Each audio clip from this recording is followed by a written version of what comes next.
Kung si Jinky Pacquiao lang daw ang masusunod, gusto na niyang magretiro sa boxing si Pacman. Pero dahil ito ang passion ng kanyang mister, buo pa rin daw ang suporta ni Jinky. Balitang hatid ni Connie Season.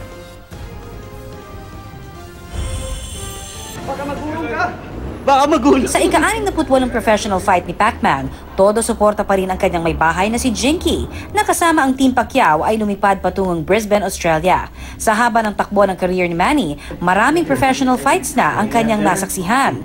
Naisa na ni Jinky na magretiro na mula sa boxing si Manny. Sabi ng boxing promoter na si Bob Arum, hanggang 2018 pa ang kontrata ni Pacman.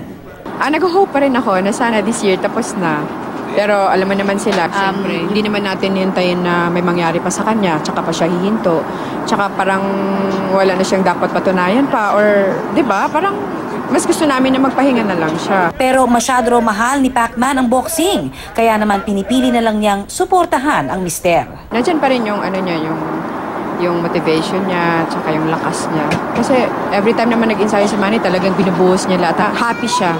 Kasi di ba passion niya yung boxing. So, happy naman siya na meron siyang fight ulit. Kasi yun talaga gusto niya. Habang nagtitraining naman ang kanyang asawa, hindi siyempre nalimutan ni Jinky to enjoy her time in Brisbane. Very stylish si Mrs. Pacquiao sa kanyang mga Aussie OOTD.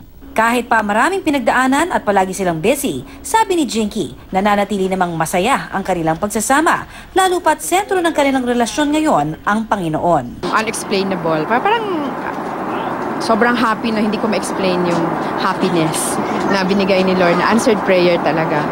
Na, yun, I'm very thankful. Connie Season, GMA News.